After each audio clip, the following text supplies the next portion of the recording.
buenos días.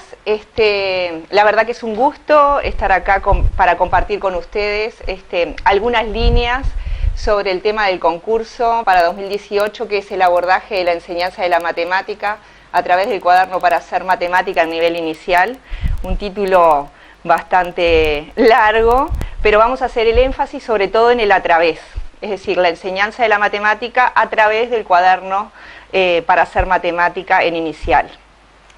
Y ese juego de palabras que hay ahí, de ideas matemáticas, nos va a posicionar en una manera de hacer matemática, y sobre todo el título del libro no es ingenuo, es el cuaderno para hacer matemática, es decir, que se va a convocar al alumno a hacer matemática, no una matemática estática, sino una matemática producida en el aula. Ahora vamos a profundizar algo de eso. Bien. El recorrido de la charla, una cosa, esta es una idea para que ustedes tomen notas, se peleen con ellas, pueden estar de acuerdo, pueden discrepar, es a modo de reflexión, son ideas y quizás sería lo que yo en su situación podría escribir si me tocara este tema en el concurso. Capaz que dentro de unos días discrepo con algunas cosas que dije, pero bueno, esa es la idea, de ponerlas a discusión, las ideas, y de debatir con ellas, reflexionar y hacer avanzar, en particular, el conocimiento en la enseñanza de la matemática. Entonces, el recorrido de la charla va a ser dónde se encuentran estos libros, porque seguramente algunas de ustedes los tengan a disposición, pero no todo el mundo los tiene a disposición por ahora. Cómo se pensaron, es decir, cómo participamos en la escritura de ellos, somos fiel reflejo y podemos dar evidencia de las cosas que se tuvieron en cuenta para su escritura, y las líneas de acción, es decir, el abordaje, qué podemos hacer con estos libros a partir de el trabajo con ellos, en particular en el aula inicial. Y en relación a las líneas de acción, como ustedes ven ahí, dice relaciones entre la gestión docente y el cuaderno para hacer matemática en inicial, es decir, que vamos a poner el foco bastante en la gestión del docente. Bien, ¿dónde se encuentran? Ustedes ven ahí tanto el libro docente como el cuaderno para hacer matemática están en la página del SAFE. Ustedes cliquean ahí en la página y ven, vamos a conectarnos, y ustedes están viendo que entramos al SAFE y abajo de todo, en la primera columna, se ve donde dice institución, los cuadernos para hacer matemática. Ahí los bajan todos, es conveniente tener todo el ciclo, porque el libro del maestro, que es un libro que especifica y ofrece orientaciones para la reflexión para todo el ciclo, no solo para un grado en especial, sino para nivel inicial, primero, segundo, tercero. Es decir que una de las orientaciones del trabajo con el cuaderno para hacer matemática en inicial es que el libro del maestro orienta para todo el ciclo. Bien, por lo tanto va a ser una dupla inseparable para tener en cuenta. No va a alcanzar solo con saber manejar el cuaderno para hacer matemática, lo vamos a poder manejar con soltura cuando hagamos un diálogo profundo entre ambos materiales. Bien, ¿en qué se apoyaron estos documentos que son documentos curriculares? Obviamente, como ustedes ven ahí, en el programa, en el PEP, el programa de educación inicial y primaria, el documento base, que su última versión es del 2016, y ahí tenemos los perfiles de egreso, tanto a nivel de primer ciclo como de segundo ciclo. Obviamente esto es una dupla inseparable, de vuelta como lo dije recién, un diálogo entre estos dos asuntos para ver el encare que se le dio a la enseñanza de la matemática, y en ese sentido la concepción de matemática que subyace a los cuadernos es la que presento acá en este trocito que presenta Sadowski en un trabajo del 2010, lo voy a tener después referenciado en la bibliografía, así que ustedes lo pueden buscar porque está libre en internet.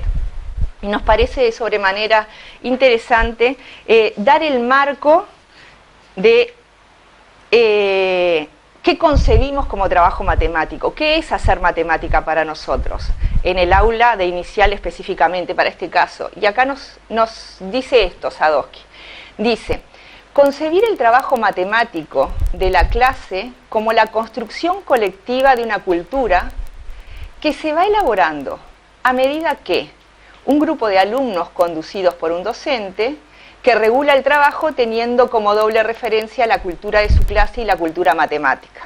Vamos a parar acá un poquito. Es decir, que se está concibiendo el trabajo matemático, como decía hoy al principio, como algo que se construye, como un producto cultural y social. Cultural porque refleja una época, la época en la que vivimos, los conocimientos matemáticos que hoy son aceptados para trabajar en la escuela, y el representante de esa cultura matemática en el aula es el maestro. Es el que va a regular ese trabajo, esa producción. Y es un producto social porque va a invitar a los estudiantes, va a dirigir el trabajo de los estudiantes en tanto producción. Es decir, no va a estar el saber dispuesto solo en él, sino que a través de ciertos problemas va a lograr que se produzca cierto conocimiento matemático. Por eso habla de que tiene un doble rol el maestro ahí. Regula el trabajo teniendo una doble referencia, la cultura de su clase, del aula, y la cultura matemática. ¿Cómo va a hacer eso? Enfrentando problemas, es decir, el maestro va a proponer problemas. Algunos problemas, ¿de dónde los va a sacar? Del cuaderno para hacer matemática, orientados a través del libro del maestro, que ahora vamos a hacer algunas referencias. En esos problemas, ¿qué pasa? Se conciben diferentes formas de abordarlos, dice Sadowski, y se discuten alrededor de las mismas. Es decir, ese abordaje, que son diferentes formas de poder resolver ese problema, por eso hay que elegirlos muy bien, porque no hay un único camino de resolución, se ponen a discusión esas maneras diferentes de abordarlas. ¿Qué significa esto? Que ahí empieza a circular y aparece el tratamiento social del producto social de la matemática. Y eso lo regula el docente. A partir de allí, ¿qué pasan? Generan nuevos problemas. Con esos que resolvimos no es suficiente. Se plantean nuevas preguntas. Las soluciones que hemos encontrado, ¿tienen siempre el mismo alcance? Las relaciones producidas, ¿con qué otras se vinculan? Y entonces allí se va cargando, como dice Sadowski, dice, se vinculan con otros conceptos ya elaborados, se explora, se formulan conjeturas, se deduce, se explica y se aceptan argumentos o se oponen a ellos, apoyándose en sus propias fundamentaciones. Es decir, que acá hay una mezcla de formas de hacer matemática en cuanto a las habilidades, explorar, formular conjeturas, deducir, explicar, buscar argumentaciones, ¿a partir de qué? De la resolución de problemas que se plantean acá. Entonces, con este marco de la enseñanza de la matemática y en particular de la matemática como producto social y cultural es que nos vamos a meter en el análisis de los cuadernos. ¿Cómo los abordamos? Cuando ustedes ven, abren el cuaderno, el personaje de inicial es el lobito, está acompañado de varios personajes.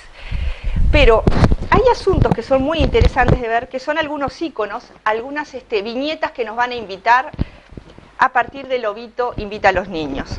¿Qué dice Lobito? Lobito dice, este es tu cuaderno para que trabajes en él, para que escribas, para que puedas probar, tachar y volver a escribir o dibujar. Acá se le está hablando al alumno, pero hay una huella de gestión docente. Es decir, el docente está invitando a través del trabajo con este cuaderno a que el alumno pruebe, se equivoque, conjeture, lo que recién leíamos de Sadowski. Es decir, lo teórico lo plasmamos en el libro y la gestión docente es decisiva para que eso pueda ser plausible en el aula.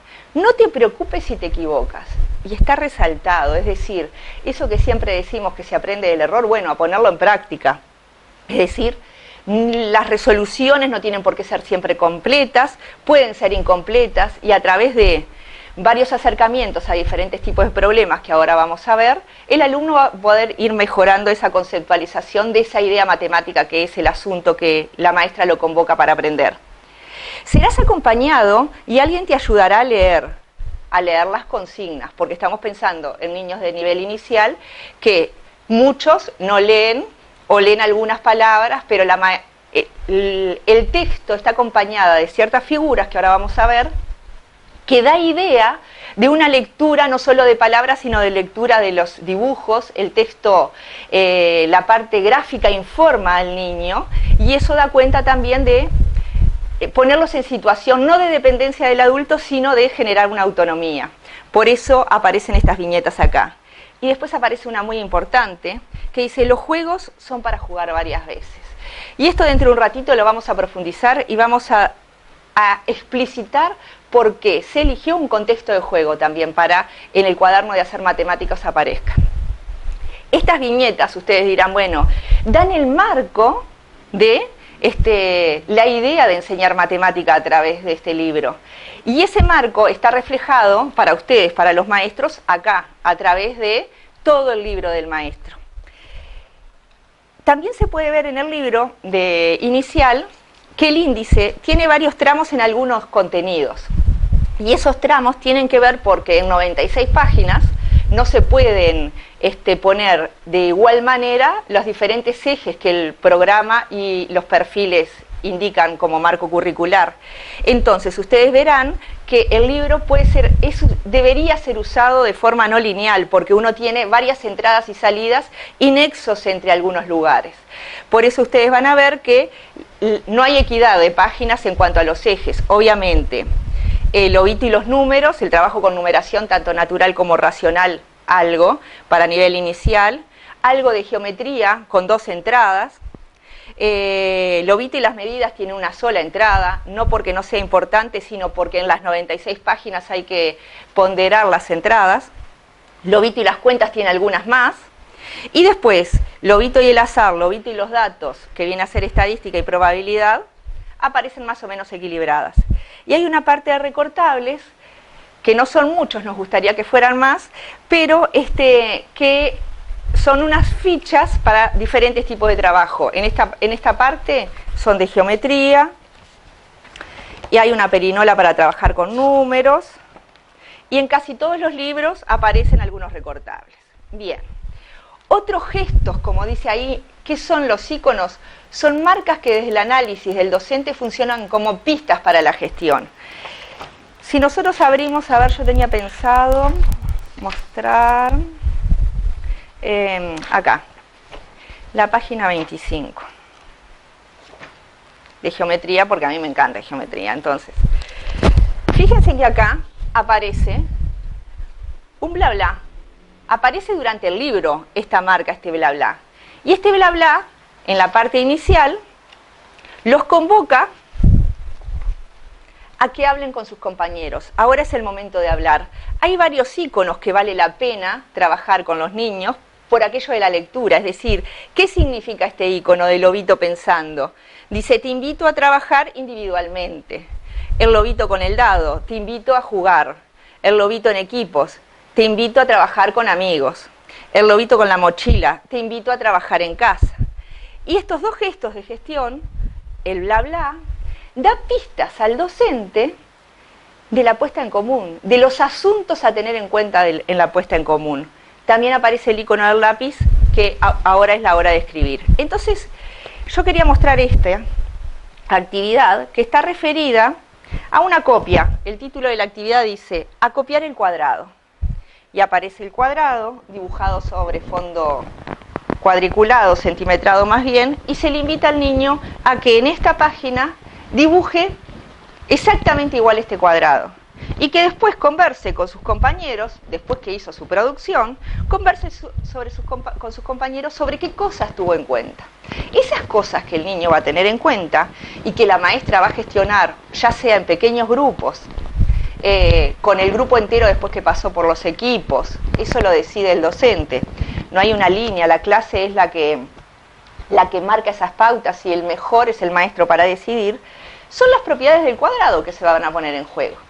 Esto no quiere decir que yo tenga que primero presentar el cuadrado como una figura ostensivamente para después que el niño lo dibuje, sino que justamente lo contrario. Propongo esta actividad, le informo que esto se llama cuadrado y que lo dibuje como pueda. Como pueda porque es un desafío.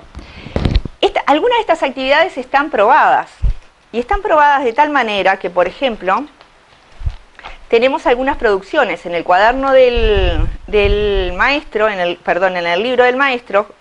Como ustedes verán, aparece el diálogo. Acá aparece el diálogo entre el libro del maestro y el cuaderno para hacer matemática para los niños. El cuaderno para hacer matemática de los niños no es un libro de ejercicios, es un cuaderno que tiene ciertos problemas. Y esos problemas están acá, como muestra ahora la transparencia. Es la puesta en acto de la concepción de enseñanza a partir de los cuadernos ¿a través de qué? De familia de problemas, no de secuencias de actividades. No porque estemos en contra de las secuencias de actividades, al contrario, es que como les decía hoy, en 96 páginas es imposible armar secuencias de actividades de los diferentes contenidos y aspectos de los contenidos. Había que afinar demasiado. Entonces, ¿qué propone el cuaderno para hacer matemática? Propone, a partir de familia de problemas, como ustedes ven acá, una actividad donde hay varias figuras, un cuadrado, un rectángulo y dos tipos de triángulos. Esto es de la página 124 del libro del maestro. Y a partir de este problema, que es un problema madre, se generan problemas para los diferentes grados. En particular, para el grado de inicial, elegimos la copia del cuadrado. Y acá ustedes observan en la página 125 diferentes producciones obtenidas a partir de la copia del cuadrado, donde los niños ponen en juego diferentes propiedades. Y es el docente, posterior a varias veces, una vez como él lo considere, que copien el cuadrado, discutan y vayan mejorando esa copia. Esa mejora de esa copia no es para que el cuadrado quede perfecto, sino ¿para qué? Para ir guardando en ese proceso de construcción las propiedades que importan del cuadrado. Fíjense que este niño, esta producción de acá, este es casi un ovalito, pero mantiene algunas propiedades, es decir, sabe que es una figura cerrada, no le puso puntas, como dice. Y esto es una cuestión muy interesante a discutir. ¿En qué se diferencia este dibujito de este otro? Esta representación está tendiendo ¿a qué? A que el cuadrado, además, tiene algunas líneas derechitas, como le dicen ellos, que están paraditas o acostaditas, no importa, pero derechitas. Y lo marca de alguna manera, es decir, ¿en qué se diferencia? ¿Qué aportan? Hasta llegar a una que puede estar completa o no, o volver a la original. Es decir, que tiene 4 puntas, pero solo con las 4 puntas me alcanza. ¿Qué más necesito para que sea exactamente igual? Y además es una actividad sumamente potente, porque el alumno, a partir de mirarla a trasluz, puede ver si lo dibujó igual o no. Entonces ahí se autovalida la actividad. Ustedes dirán, bien, pero en el cuaderno para hacer matemática de los niños tenemos solo una hoja. Bueno, pero gracias, por suerte tenemos muchas hojas centimetradas sueltas con las que vamos a poder seguir probando y mejorando esta actividad. Y no es, como digo, para llegar a que quede perfecto, sino lo que interesa es que se vayan conceptualizando y adquiriendo algunas propiedades, en este caso las del cuadrado. Bien, entonces, vamos retomando, estamos manteniendo lo que consideramos la concepción de enseñanza de la matemática bajo la cita de Sadowski, que la profundizamos en algo.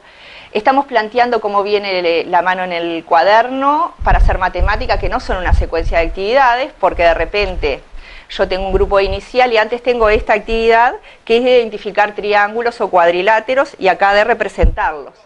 Quizás para mi grupo, antes de la copia, antes de pasar a esta actividad, yo necesite pensar alguna actividad intermedia. A eso me refería yo de que el libro no plantea secuencia de actividades, sino problemas madres que yo puedo ver cómo voy regulando la cosa con mi clase específica. Es decir, tener el cuaderno no significa que el docente vaya a perder su autonomía, sino que justamente lo contrario, ayuda a la planificación y a la generación de esa autonomía.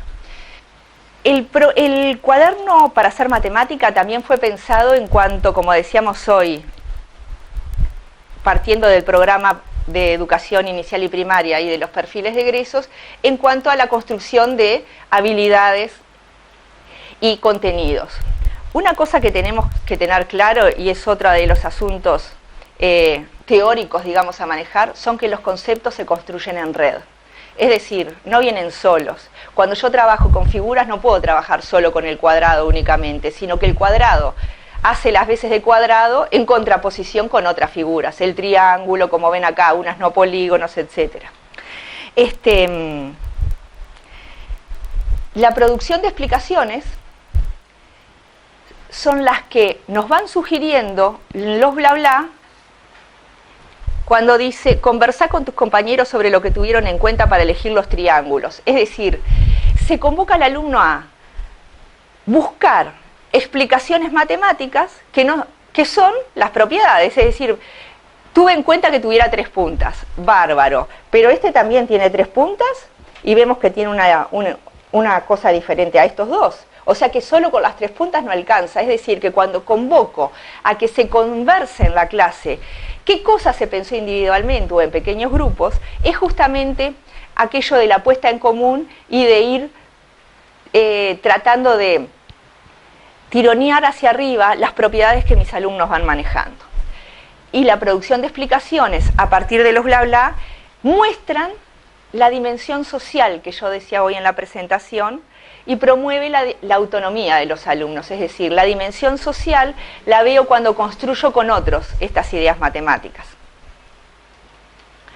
Bien, otra cosa que se tuvo en cuenta en el abordaje de la enseñanza de la matemática usando el libro son varios contextos, los diferentes tipos de contextos para las actividades.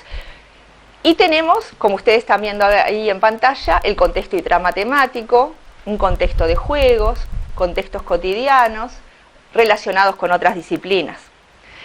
Vamos a empezar por el relacionado con otras disciplinas, que muchas veces nos parece que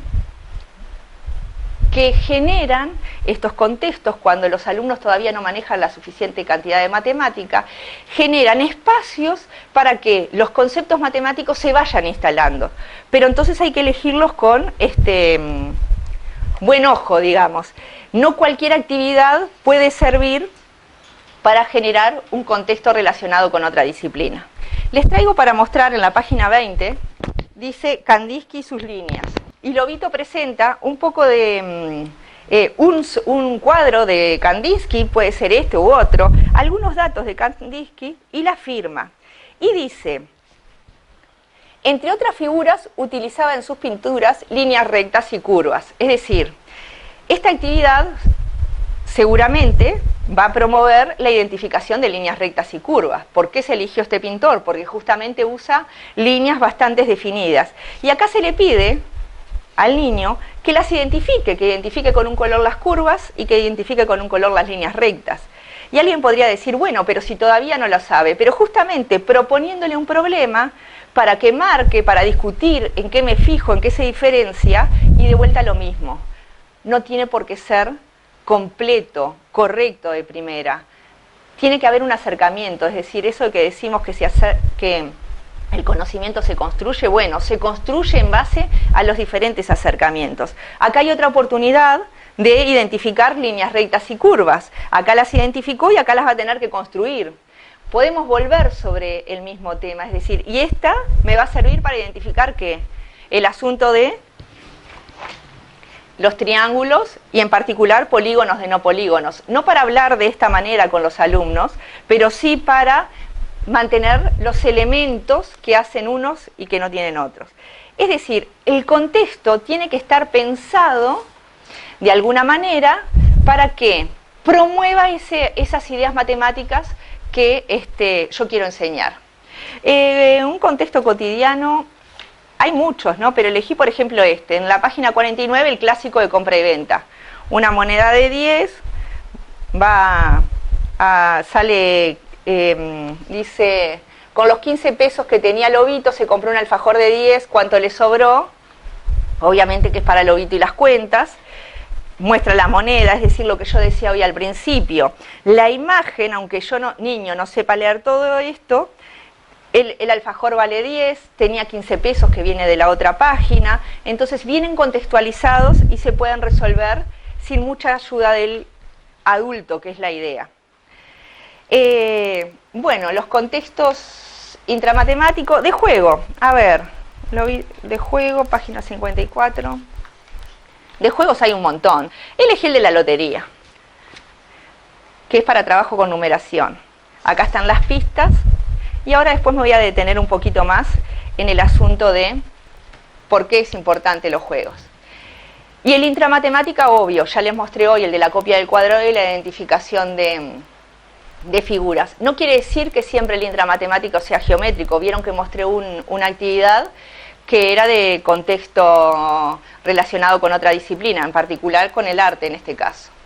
Bien, como ven ustedes ahí, la pregunta es, vamos a ver si podemos contestar esto. ¿Por qué los juegos en el cuaderno de hacer matemático? Entonces,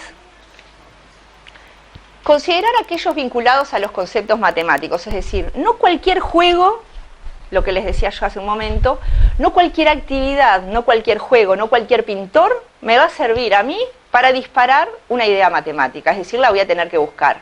Y para eso ayuda el libro del maestro, donde se van dando pistas de dónde buscar y cómo buscar. Entonces, considerar aquellos vinculados, por ejemplo, la lotería es un buen ejemplo para el trabajo entre la numeración oral o hablada y la numeración escrita, es decir, saco la bolilla, tengo que identificar el número, leerlo, dar su nombre y que mis compañeros lo marquen de alguna manera. En casi todas las páginas del libro aparece el juego y actividades de evocación. Y ahora vamos a ver de qué se trata. O sea que no cualquier juego me va a servir para enseñar. Voy a tener que elegir el juego de acuerdo al contenido que yo quiero enseñar. El error, como dice ahí, es parte del juego. Ya lo decía Lobito al principio, te podés equivocar. Entonces el juego, yo tengo que aprender las reglas y me ayuda a poder equivocarme. Alguien se equivoca jugando y no pasa nada. Alguien se equivoca en un problema de matemática y capaz que es más mirado, eso sería una idea de correr de acá, ¿no? Pero entonces, como el error es parte del juego, es un buen contexto para introducir algunas ideas matemáticas o profundizarlas. ¿Qué pasa también con el juego? ¿Por qué es importante en la elección de los contextos que tuvimos acá para el cuaderno de hacer matemática? Posibilita encontrar la estrategia ganadora, siempre que se promueva la reflexión sobre ella. Es decir, primero que el juego tenga una estrategia ganadora. El caso de la lotería no lo tiene porque tiene mucho de azar. Pero si tuviera una estrategia ganadora, poner la discusión en qué me tengo que fijar, como acá, el número que marqué, ¿es correcto o no es correcto? El que está leyendo mi compañero, ¿será o no será ese que dice? ¿De qué manera se dice? Poner a discusión esos asuntos, el juego me lo habilita. Con el fin de ganar para el niño, pero de enseñar para el maestro. Jugar reiteradas veces ayuda a que aparezcan cuestiones que en otras partidas no aparecieron. Errores simulados, variaciones, aquello nuestro de las variables didácticas. Acá los cartones están hasta el 30, pero puedo elegir trabajar, si mi grupo lo permite, con algunos cartones de loterías común. Es decir, la decisión del tipo de números que aparezcan en el cartón es una decisión docente y tiene que ver con el nivel de mis alumnos, a donde yo los quiero hacer llegar, y además con lo que ya conocen, lo que están construyendo, y sobre todo no coartarlos, porque para identificar oralmente se necesita una extensión bastante grande de la numeración.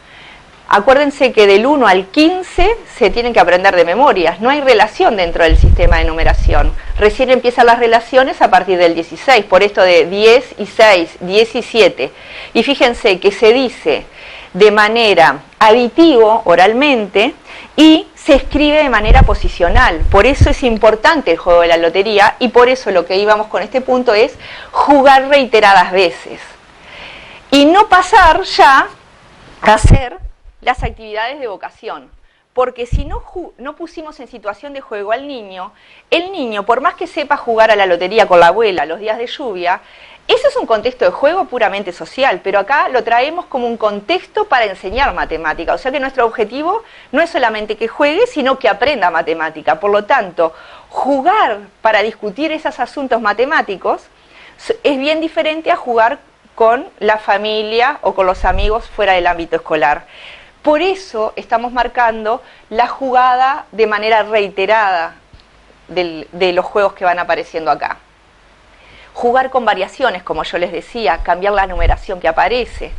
En otros juegos que hay del kiosco de figuras, cambiar las figuras de pedidos. Ustedes lo verán. Y después de que se jugó varias veces, de que todos mis alumnos anduvieron por diferentes momentos del juego, puede ser una semana, diferido, no sé, cada maestro elige el momento del juego. Ir a las actividades de evocación. ¿Qué significa eso de actividades de evocación? Son actividades que refieren al juego, pero no juego en el momento que las hago. Evoco el juego. ¿Se acuerdan cuando jugamos a la lotería, las cosas que tuvimos en cuenta? Bueno, ¿y este qué nos plantea? Nos plantea lo siguiente. Lobito y sus amigos están jugando a la lotería. Discute con tus compañeros qué pareja ganó un punto. El punto tiene que ver con las reglas de acá, es decir, tuvo que haberse jugado para interpretar esta consigna que se la va a leer la maestra. Y aparecen dos cartones con unas bolillas que salió y a ver quién de los dos pudo anotar un punto, que tiene que ver con la llenada del cartón o la llenada de una línea, que obviamente ya tuvieron que jugar. El juego es desconocido si yo solamente no estoy perdiendo tiempo matemático, si yo meto de entrada a mis alumnos en esto. Necesitan la vivencia, la experiencia de haber jugado y de discusiones, como decía hoy el párrafo que traje de Sadowski, gestionado por el docente para hacer reflexionar y avanzar esos procedimientos. Es decir, que estos asuntos se tuvieron en cuenta en el cuaderno para hacer matemáticas y se ven reflejados, digamos, desde lo general en el cuaderno, en el libro del maestro. Estas cuestiones que yo les estoy contando aparecen muy detalladamente en el libro del maestro en los distintos ejes. Por eso, el contexto de juego, sobre todo para inicial, y lo hemos tomado como una norma para toda la escolaridad, también en los cuadernos de segundo ciclo, van a aparecer juegos, porque nos parece que es un contexto en el que el trabajo con el error, las diferentes variaciones, las idas y venidas, las discusiones de la mejor estrategia, ayudan a avanzar el conocimiento matemático si se da esa reflexión. Bien, la gestión docente, ¿se acuerdan que teníamos 3 líneas de trabajo? Cómo conseguir el libro, en qué nos apoyamos, qué cosas tuvimos en cuenta, que son todas estas que venimos hasta ahora, y una parte de la gestión docente, es decir, las líneas de acción. El libro del maestro y el cuaderno para hacer matemática ayudan a una planificación del maestro, como puse ahí. La gestión docente es imprescindible para la planificación apoyada en el cuaderno para hacer matemática y en el libro del maestro. Vieron que nunca hablé solo del cuaderno para hacer matemática independiente, es decir, está en diálogo con este. Tener en cuenta dónde están mis alumnos y dónde quiero que lleguen. Es decir, voy a elegir las actividades del libro de acuerdo a eso para hacerlos avanzar. Determinar el objetivo que quiero enseñar, y ahí voy a ir a buscar, si voy a trabajar con los números, voy a ver qué cosas de los números voy a trabajar, por dónde empiezo, capaz que no empiezo por la primera actividad que acá me proponen, empiezo por otra. Si es conteo, puedo empezar por el de contar algunas más ordenadas, otras menos. Hay juegos para conteo, es decir, puedo elegir el tipo de actividad, el contexto en la actividad que se da, y si ninguna de las que hay acá para empezar un contenido me seducen, porque tengo mis argumentos, elijo otra previa a alguna de ellas, como yo les decía, porque esto no es una secuencia de actividades, sino que son una serie de problemas que salen de una familia de problemas para ir abordando la complejidad del contenido. Después que determiné el objetivo, elegí la actividad o creé una. Preví los procedimientos de mis alumnos. ¿Qué tiene que ver? Por ejemplo, ¿qué podrían hacer mis alumnos al dibujar el cuadrado, como yo les mostraba hoy al principio? ¿Qué podrían hacer mis alumnos? Y bueno, podrían contar los cuadraditos, no podrían contar, podrían hacer unas rayas, algunos ni siquiera contarle los lados. Tengo que prever los procedimientos. ¿Por qué tengo que prever los procedimientos? Porque tengo que prever mis intervenciones. Y todo esto está en el libro del maestro, ustedes lo pueden buscar, no son recetas, son sugerencias, porque no puede estar todo en un libro de 190 páginas tampoco. Es decir, acá hay ideas y discusiones que las invitan a ustedes a seguir reflexionando y a usar el cuaderno para hacer matemática de acuerdo a su clase. Se transita por distintos contextos, como recién los vimos hoy. Tener en cuenta las variables didácticas, es decir, ¿qué sería una variable didáctica? Aquellos asuntos que yo cambio de la actividad y hacen que los procedimientos de mis alumnos sean diferentes. ¿Qué quiere decir eso? Si los procedimientos de mis alumnos son diferentes, los conocimientos que ellos están poniendo en juego son diferentes. Entonces, ¿sería lo mismo que yo diera este cuadrado para ser copiado en un papel liso? ¿En qué cambia? ¿En qué no? ¿Doy primero el papel liso o lo doy posterior al cuadriculado? Es decir, ¿en qué me sirve tener el cuadriculado? ¿En qué cambia para que mis alumnos hagan un cuadrado de la mejor forma posible? ¿Qué cosas se tienen que fijar? Eso en relación a las variables didácticas. Tenemos que pensar cómo se presentará la actividad. Es decir, ¿qué voy a hacer? Primero voy a dar todas las características del cuadrado para que él después lo dibuje. Eso si estuviéramos en una posición totalmente 180 grados a la que queremos que se produzca matemática en el aula. Y por lo tanto que él se arregle como pueda, con lo que sabe. El nombre, le estamos dando el nombre, ellos más o menos socialmente lo conocen, pero bueno, a ver en qué se fijan para ver si esto es un cuadrado y lo pueden reproducir. Dejar un tiempo suficiente para el espacio privado del alumno, como dice acá. Cuando estamos hablando del espacio privado del alumno, no estamos diciendo que el alumno esté trabajando solo, puede estar trabajando en pequeños grupos, en duplas, en ternas, eso lo verá el docente, quizás en la mesita, los 4 o 5 que estén en la mesita inicial. En ese espacio privado, si tengo varios grupitos trabajando o varias duplas, una recorrida del docente para ver qué están discutiendo, tomar notas, para después cuando yo me lleve las producciones de ellas y para organizar ¿qué? Una buena puesta en común.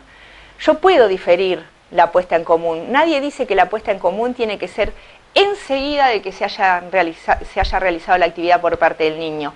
Puedo llevarme las producciones, llevarme las notas que tomé, y ahí ver cómo organizo la puesta en común al otro día, 2 días después, eso no importa, pero tiene que haber una puesta en común potente, porque es en la puesta en común, como decía hoy Sadowski, donde el docente es encargado de que se vuelva a discutir lo que ya se hizo, para desterrar ¿qué? De esto de que la matemática solo se hace, se repite, es más mecanismos, y acá lo que le estamos convocando a los alumnos es a volver a reflexionar sobre lo hecho, ver qué propiedades me sirvieron, si Juan Carlos lo hizo más parecido que yo que tuvo en cuenta Juan Carlos, es decir, poner a discusión y a producir un conocimiento matemático en el aula. Y después de esa puesta en común, como ustedes lo ven ahí, tiene que haber un cierre provisorio, porque con una actividad no voy a pretender que sepan todas las propiedades del cuadrado, ni mucho menos, lo mismo que de numeración, lo mismo que de Lobit y los datos con el trabajo estadístico, ir haciendo cierres provisorios, algunos hasta ahora, como ustedes conocen, decir, bueno, hasta ahora, de las figuras, ¿qué sabemos? Y poder anotar en un papelógrafo, aunque los niños no lean todavía, pero saben que en ese papelógrafo, por ejemplo, de fondo rosado, están anotadas las propiedades, todo lo que sabemos del cuadrado. Y eso nos va a permitir enganchar con otras actividades que vamos a elegir a partir de la lectura que le demos al libro del maestro de acá, o, como les decía, ir incorporando otras pensadas para nuestro grupo. Bien, lo que están viendo ahora es la lista de los momentos, lo que yo recién les decía, ¿no? El análisis a priori de la actividad, qué procedimientos podrían hacer, la puesta en el aula, tengo que pensar cómo la presento, el espacio privado, las intervenciones docentes, la puesta en común, el análisis a posterior de lo sucedido y volver a empezar, ir a buscar otra actividad para seguir profundizando, para enganchar con otro, cambiar los contextos. Y fíjense que acá vemos la dinámica de las flechitas en esto de la presentación de los puntos que recién vimos, y de la que salen más flechas es de las intervenciones docentes. Es decir, es el docente que interviene desde el momento que decide que, bueno, hoy voy a trabajar con ciertas figuras, voy a diferenciar polígonos de no polígonos en mi clase, o los que tienen lados derechitos de los que tienen lados torciditos, como ustedes quieran llamarlo. Y entonces allí tengo que elegir la actividad, pensar qué procedimientos podrían hacer mis alumnos, lo que estuvimos comentando recién, presentar la actividad sin matar la gallina, como digo, es decir, la presento pero no doy la solución, ¿sí? ¿Por qué hablamos de la presentación de la actividad? Sobre todo en inicial porque los niños todavía no leen, y a veces uno con tal de que lo hagan y sean exitosos, nos quedamos pegados a eso y dejar que prueben, la tenemos que hacer varias veces, cambiando la figura, cambiando la posición, lo hacemos. Y es ahí, entre una actividad y la otra, donde vamos poniendo a discusión lo que nos fue sirviendo, lo que no, qué quedó descartado, qué cosas nos sirven. Bien, entonces, en esta globalidad es que tenemos el trabajo en diálogo del libro del maestro con el cuaderno para hacer matemático, va a ser matemática, en base a este encuadre muy breve que les he estado conversando con ustedes, de las cosas que habría que considerar a la hora de si este tema sale en el concurso. La bibliografía que yo usé para preparar esto y que es de referencia, hay un artículo del Quehacer Matemático del 2016 de Agrasari Chemelo, que habla sobre las secuencias de enseñanza, para que ustedes vean la diferencia entre la secuencia de enseñanza y las actividades que hay acá, que nosotros les llamamos familia de problemas. La bibliografía del referencia al libro del maestro, es decir, toda la bibliografía que acá aparece, valdría la pena recorrerla, quizás no les dé el tiempo para el concurso, pero sí más adelante, es decir, pero el libro del maestro lo deberían de ir leyendo de repente, no de corrido, pero hacer un análisis. Bueno, elijo numeración, bueno, ¿qué actividades hay acá de numeración? ¿Qué actividades hay en primer año? ¿Qué actividades hay en segundo? Porque acuérdense que es una mirada de ciclo y que lo que nosotros hagamos en inicial es fundamental para seguir avanzando en el ciclo escolar. Los cuadernos para hacer matemática, no solo sino darle una bichadita, ¿qué pasa con las figuras geométricas a lo largo del ciclo? ¿Qué pasa con la numeración? ¿Cómo se va avanzando? Porque así uno puede ver que están conectadas esos asuntos, y esas conexiones ustedes las van a encontrar acá. Bien, de referencia obviamente por el tema que nos convoca, y el artículo de SADOS que está ahí, como dice, en la página de ahí de Escola y Vila, ustedes pueden cliquear y pueden copiarlo, está libre, o sea, y es un artículo que vale la pena, que trata sobre la explicación en matemática. Eso de poner al niño en situación de explicar, porque una idea, cuando se construye, es porque la puedo explicar. Entonces es como una cuestión ahí de empezar a profundizar y promover las explicaciones, aunque los niños sean chiquitos y expliquen con palabras que no sean las matemáticas clásicas, pero sí yo puedo ir decodificando y trayéndolos a decir, vos decís los lados derechitos, estos se llaman lados, estas rayitas derechitas se llaman lados, y así el bagaje va empezando a circular, sobre todo con la conceptualización en ese asunto de que el aula se transforme en un espacio de producción de conocimiento. Bueno, muchas gracias. Ahí la saluda Lobito.